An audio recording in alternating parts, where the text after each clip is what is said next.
Hi, everyone. Welcome to All About the Joy. I am Carmen Lisette, your host, and this is Carmen Talk. When I was growing up, I remember that the big thing was that television was going to turn my brain into mush. Or I remember the other thing that people would say all the time, which was adults primarily would say, don't sit so close to the TV, right? You're going to go blind or your eyes are going to get crossed or something like that. But there was always this idea that TV was bad for us and that what we should be doing more of is reading a book or going outside and play. And so television was always like the boogeyman kind of thing, you know? Now television has kind of gotten into the background a bit. Television has become more of a tool that we use when we need to use it. And the new boogeyman now is social media. Today, I want to talk about social media because I feel as if we are treating social media in a way that is going to take much longer for us to figure out that it is a tool that we know how to use. There are so many people out there that are just avoiding it completely and dismissing it and, calling it evil and saying that it's like the reason why the world is the way it is. And I'm here to say, no, that's not actually what's happening. Technology is always going to evolve. And just because you don't know how to use social media, and just because you haven't been able to figure out how to make it a part of your existence or your children's existence or your existence in general, doesn't make social media evil. Now, we can talk about the corporations that own all of these platforms. That's a different conversation. That's about capitalism. I could say the same thing about a hammer. A hammer is a tool, and the company that may own that hammer might be a bad, horrible company. I don't know. It could be, but I use the hammer as a tool. I use it when I need to. I use it so that I can fix things and do what I need to do with a hammer. If I have a problem with the company that owns that hammer, then maybe I go somewhere else and get a different one. Now, it's harder today with social media because a lot of our social media, a lot of our media in general is owned by just a few different companies and corporations. We have to work within the systems that we have at the moment because that conversation is different. Being angry at all of the billionaires and all of these monopolized companies and corporations that own all of our media and our social media, that's a different conversation. And it's a valid conversation. But what I'm saying is if I need a hammer, or I need to use and learn how to use social media so that I can take advantage of it as a resource, then that's what I need to do. I need to learn how to use it. And so today I want to talk a little bit about how I use social media, not because I think it's the way in which other people should use social media, but because I feel like you need to have an intention in how you use all of the social media platforms and why you're consuming what you're consuming. It's this weird idea that bothers me so much about so many of, especially my older friends who are not that old, but are behaving the way in which their parents did when television came on the scene, right? I used to laugh at that. Like, why is it so weird that television is going to be the boogeyman and it's going to distort my eyesight or whatever it is? Television, like social media today, is a tool. We need to learn how to use it. And just like you know how to use your oven and just how you know how to use a hammer, those things can be dangerous too. And I know social media is in a whole other level, but the irony is that people are so worried about AI, and what you really should be worried about right now is how you use social media. Social media right now, the way in which people are using it, it's just going to take so much longer for us to level out and figure out that it is a tool to be used at certain times.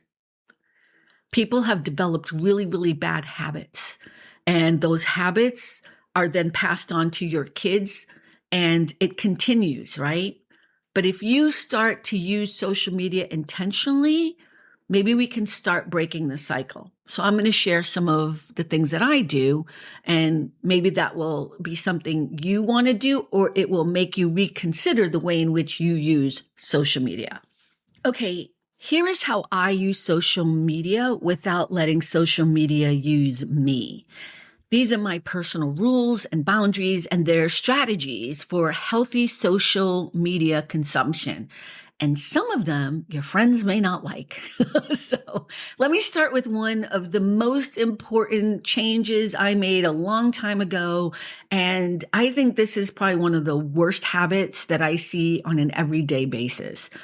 When I'm walking anywhere, when I'm walking to the grocery store, or I'm walking on the beach for a little workout, or I'm walking from my car to the office, my phone stays in my bag. Walking with your phone should be banned by everyone. And I know that's really hard because I am always shooketh by how many people are looking at their phones and texting while they're crossing the street. Are you crazy? Like, why would you trust that cars are going to stop? You need to be paying attention. But more importantly, it's setting up some boundaries for yourself, right? So one of the things that's really important to me is when I'm walking anywhere, my phone is in my bag. I do not walk and use my phone at the same time, ever. I need to be sitting. I need to be working. I need to be in my home or in my office, and it needs to be an intentional usage. So no walking and using your phone, texting at all. There is one exception if you're going out to work out, and I usually have it on my arm and I'm wearing earbuds and I'm listening to music, working out, right? Or you're listening to a podcast because you're working out. That's different. That's intentional. But texting and walking with your phone, absolutely not. Okay, number 2 for me. This one should be something everyone does, but I don't see it either. But when I'm out at a restaurant or I'm eating at home, no phones. No phones on the table, no phones anywhere near you. I silence it and eat my food, even when I'm home. I might have on the TV, I might, be reading a book, or I might be reading an email or something, but I really try to have my meal as an event, right? And it takes like 15, 20 minutes, right? Or whatever. It's like while I'm eating at home by myself. But when I'm at a restaurant, absolutely not in your bag. So again, it's setting up boundaries for yourself. Okay. This one is just disgusting. And I don't know why people do this, but absolutely no phones when you're going to the bathroom. And people, when you're in a public bathroom, what is wrong with you? You're texting, you're talking, it's disgusting. You're wiping your ass and texting on your phone. It's disgusting. Stop it. Also, it's just bad manners. I can't, me even just saying it is disgusting. But seriously, if you're going to go to the bathroom, especially in public, but also even why are you bringing your phone with you? This one just throws me because I honestly feel like we need to do a whole series on etiquette and manners. But again, it's about limiting your time using your phone all the time, being on social media all the time. These are ways to limit that and make it more of an intentional usage of your time as opposed to it being habitual, something you just continue to do because it's a habit. And let me tell you, that's a habit. If you bring in your phone with you into the bathroom, that's just nasty. Stop doing that. Thank you. Thank you. So this is where we get into a little bit of a harder thing, and this is more of a me thing, and I don't expect other people to do this, and I know all social media platforms are not going to love this one, but I don't have social media apps on my phone. I only have them on my computer. Now, that is a very drastic way of limiting your time on social media. But again, I'm not saying you have to do this for you. I do it for me. The only time I am on social media is when I'm on my computer, and it is an intentional time period for me to be looking at any of the social media platforms. So whether it's TikTok or Instagram or LinkedIn or Facebook, I'm doing that on my computer or on my laptop. I am not doing that on my phone. That is extreme. I know, but I'm saying this is the way in which I have forced myself to not make it a habit. You know, when I used to smoke cigarettes, one of the things I did was I stopped buying cigarettes, right? So anytime I wanted to have a cigarette, I had to ask somebody to have a cigarette. And that became a way in which I limited the amount of smoking I was doing because I didn't always want to ask somebody, right? And so then I would try to do something else. Usually I'd eat M&Ms or something, which was not great, but it got me from smoking. But I'm just saying this is what I did to drastically change the way in which I use social media on an everyday basis. It is intentional. So I don't have social media apps on my phone. And I know every single social media company would hate me for saying that. But again, this is about you using the systems we have in place. And that might work for some of you. It absolutely works for me. Time. This is really, people like to say that they want to do this, but they don't do it. But all of these apps, all of your phones for sure, have the ability to set alarms for you to turn around and be like, all right, I've been on social media for an hour. I'm done for the day. It's one of the reasons why I got all the apps off of my phone, but I also still only give myself an hour a day to intentionally use social media just for fun. So if I'm using social media, if you're seeing that I'm liking things on Instagram, it's because that was, I had an hour of the day where I went and looked at Instagram and enjoyed some of the people that I follow. And so that also is a way in which you can help yourself, is really limit your time and honor it that you've been on there for just an hour or whatever the time period is for you. And here's the thing about, just to go back to taking social media off your phone, you're less likely to do the whole doom scrolling. Now, I'm not against people using social media to find joy and happiness and to connect with other people. I actually think those are the benefits of it. But if you're on social media and you're doing that thing of doom scrolling all the time, you really want to talk about and think about why you might be spending so much time looking for whatever it is you're looking for. And I am not a therapist. I'm not a doctor. And I'm not saying there's anything wrong with you. I'm just saying it's something to think about. If you're avoiding interacting with other people, or you're avoiding doing some work, or you're avoiding some real me time, or some time with your family or friends or whatever it is, you need to kind of really think about, why am I here doom scrolling all day long? So that's something also to think about. When you limit yourself for an hour or whatever time period you do, it's an intentional thing to be on your phone or be on your social media and enjoying it for that hour and getting what you need from it. It's like having a piece of chocolate cake once a week after you've worked out. It's like, that's what you kind of do. It becomes kind of a reward system, for me. It's like, okay, time for my Instagram or my Facebook or whatever it is. And I'm not saying I do an hour for each one of those. No, an hour in total. But I have different days I do different ones. So that's just a me thing. Let's talk about boundaries with friends and other people that you follow on Instagram. So this is something that my friends don't like. And I've told them, and, they kind of make fun of me about it, but I really would prefer for people not to DM me Instagram post or TikTok post or whatever it is. 9 times out of 10, I just ignore them, and they get really bitchy about it. And then they do it even more, which is what's going to happen after this video. But here's what I want to say. This is me setting up a boundary. This is me setting up a boundary. I don't want to watch all of your videos that you think are funny or relevant to me, when 9 times out of 10, they're not. So, and I know what this sounds like, but again, when you set up boundaries, most people will not like them because they're making it about them. They're not making it about you and maybe considering why you're doing what you're doing. I have limited time that I spend on social media for a reason. I am creating a show. I do 4 shows. I also have a job. I'm also looking for more work. I also interact with my friends actually in person and on the phone. Or you see what I'm saying? So you setting up boundaries, it sounds good until other people have to deal with that boundary, right? All of those same people are like, I set up boundaries too. But then when you have the boundary, they're annoyed by it because they feel like it's about them.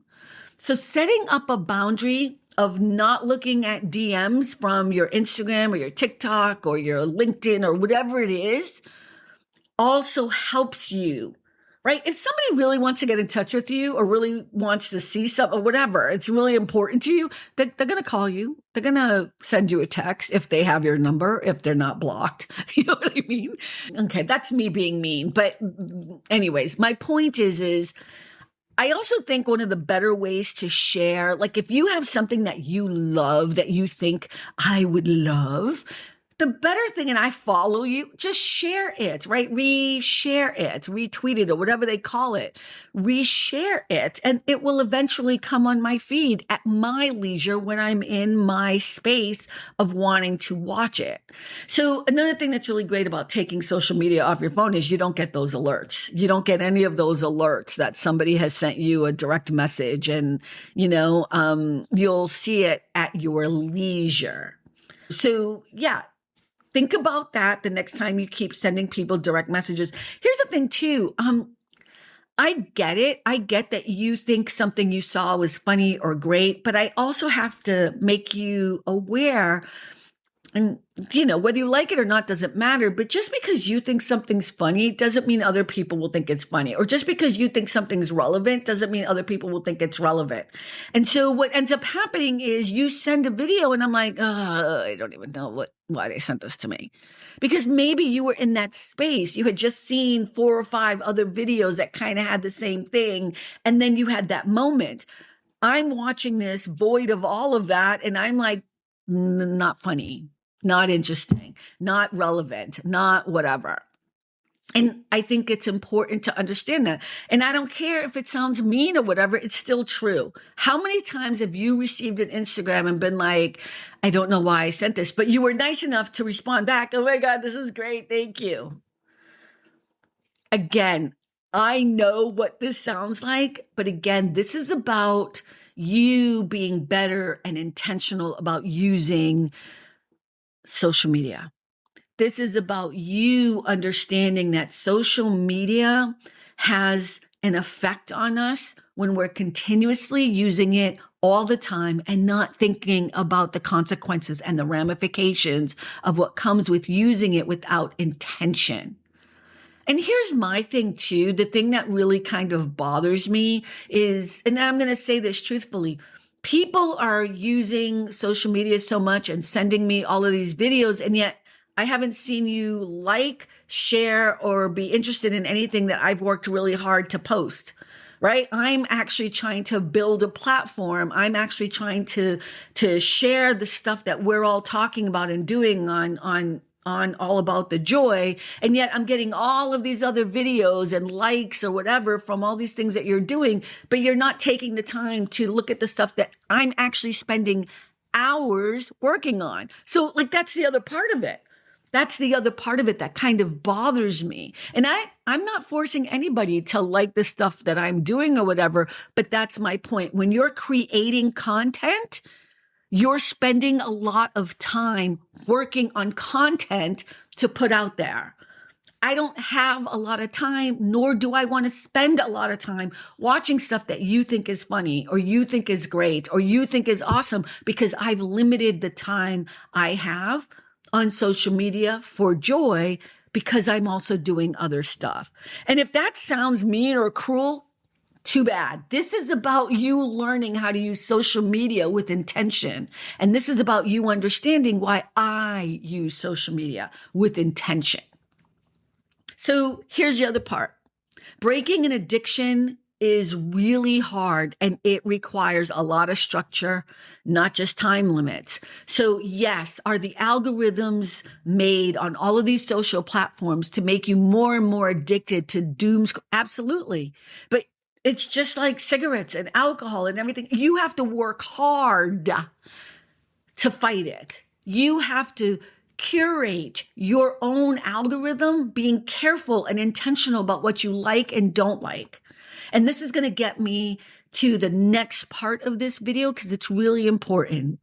Be intentional, be careful about who you follow, because when you follow certain people, when you like certain things, you are building your own algorithm. And that is what is going to be continuously fed to you so that you stay on the platform. And so I want you to think about a few things. Who are you following and why? Did someone that you decided to follow, if they're your friend, that's a different thing. You want to be connected to your friends. You want to support your friends. And the way you support your friends is by liking the content that they do, or at least acknowledging it. But here's the thing. Yes, follow your friends. That's great. Here's the other thing I want to ask you. Are the other people that you're following, are they teaching you something? Or are they just reinforcing what you already know? Right? We can kind of use politics as a great example. Are you following something or somebody because what they said is something you already agree with? What is their background? Do they have a PhD in something? Did they work for somebody? Or is it just some random person who now you're going to follow because they said one or two things that you agree with? I think this is part of what has happened when it comes to politics. We are not using social media to actually grow and be smarter. We're actually using social media to continue to believe the stuff that we already believe and entrench ourselves in our little tiny corners. So my question is, if you're following somebody and they believe what you believe, what are they offering you different? Is it a different perspective? I'll give you an example. I follow one of the guys who does a podcast because he used to work for President Barack Obama. That's a different perspective.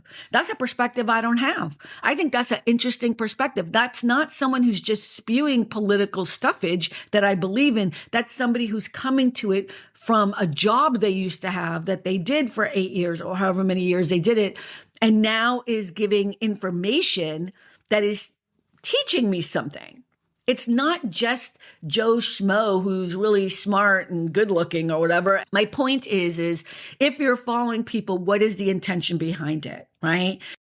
I think it's really important that the people that you choose to follow when it comes to things like medical information or politics, things that are really important in our everyday lives, we want them to have some type of background that solidifies for us that they have a different viewpoint, even if we agree with them, right? Even if we agree with whatever it is they're talking about, we want to see am I learning something new? Or am I just entrenching myself in the same information that I already know? I tend to want to follow people who are teaching me something, who are showing me something I've never even considered. And I think that's really an important thing in curating your algorithm and the people that you follow. Social media isn't actually the problem. The problem is capitalism, and that's a whole other conversation. But social media, when you use it as a tool, is incredible, as we've all seen with the World Cup, as we've all seen with, I've met so many people because of social media. I've never met them in person, but they're all over the world, right? And I love that. I love the ability that social media has more positives than negatives, but we all tend to focus on all the negatives of it as we're still habitually using it and pretending that we're so highfalutin about it. I can't believe I just used the word highfalutin. There is something that happens when you get old. You just start using old-fashioned words. I don't know what it is, but it's got to be something. But I want to share with all of you a couple of the amazing people that I follow. Not because I want you to follow them, but although you could, but because what I think is important is for you to understand how I choose to follow people. So, for example, the first person that I follow that I want to share with you is Coach John Noel. I think it's Noel or Noel. I don't know. But he's on IG. And what I love about him is, so I've run 3 marathons. I've run several 10Ks and 5Ks.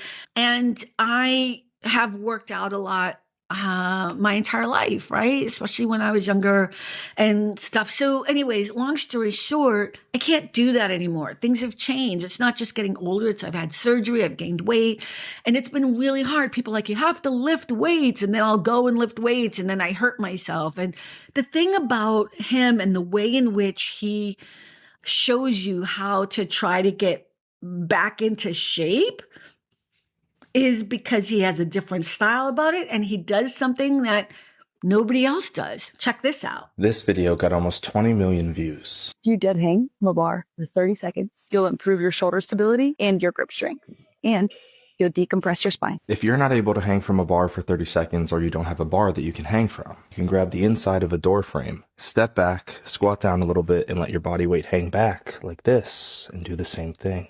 And if you start on all fours with your hands like this and cross your legs like this and dip to the side, you will release the back of your hips. If getting into that position on the floor isn't an option for you, you can place your forearm on a wall, place your inside leg over top of the outside leg, then drop your hip towards the wall to get the same release all through here.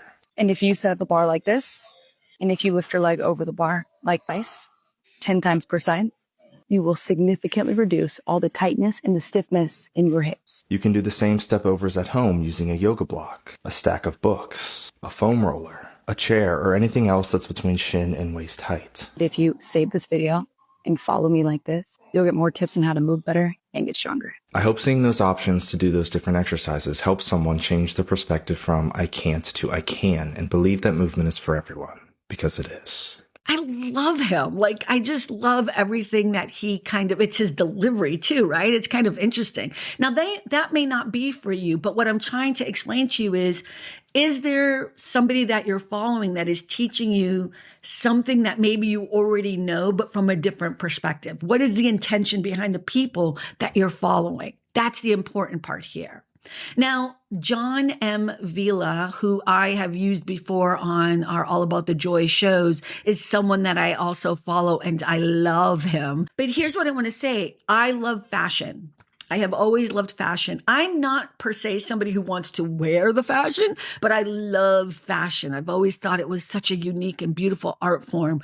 But the difference in the way in which he talks about fashion is he teaches you something about the history of fashion. And that to me is a whole different perspective. Check this out. That security lady from Cannes would not be happy about this dress, but the rest of us rejoice. This is how you do custom Schiaparelli while referencing fashion history, and it might be against the rules, but with a face card like this, who's going to stop her? Bella Hadid wore custom Schiaparelli haute couture by Daniel Roseberry to Cannes. It's embroidered to look like lace. What the fuck? And it's an homage to the one and only Jane Birkin, who wore this dress in 1969 in Paris, with a couple of devastating updates. This piece also has a low-cut dip front with a beaded black embellishment. Jane actually wore her dress intentionally back to front. This one was clearly made this way. And unlike the very 60s boho fit of Birkin's dress, the construction on this, the sleeves are deliciously skin tight, overly long to just the right point with this open back cuff. The structure of that neckline makes me want to scream. So smooth and just clean and precise. I have this beautiful tiered mermaid skirt with a demi-train. Speaking of the back of a dress, this is quickly becoming one of my favorite Schiaparelli techniques. The lace-up back detailing through metal eyelets with this huge bow. Such opposing aesthetics that work so beautifully together. Nods to corsetry and lace work and the black and white high contrast. It does not get more French couture than that. But is this allowed? Cannes Film Festival introduced a dress code addendum last year banning naked dresses, which may have been somewhat aimed at Bella. And this lace is somewhat sheer. Definitely not a naked dress as such. You do get this cheeky view of the body underneath. And I mean, her belly button is out. And yet, it is incredibly elegant, sophisticated, and artful. And who in their right mind would tell her she can't walk the carpet in this? We have not seen this diva in a couple of years. Bravo to Bella and Daniel and all the talented sore hands that made this. Let me know what you think. Okay, bye. So that's it.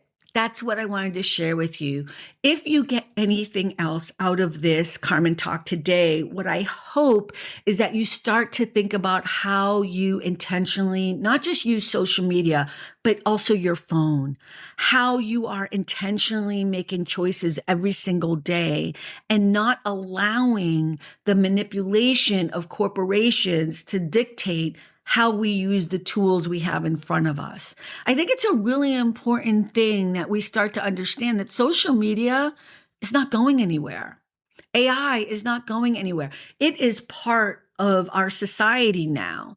So dismissing it, being negative about it, acting as if it's some doomsday device, as opposed to understanding that it is a tool and trying to figure out a way to use it correctly, especially if you have kids. They're growing up with this as part of their lives.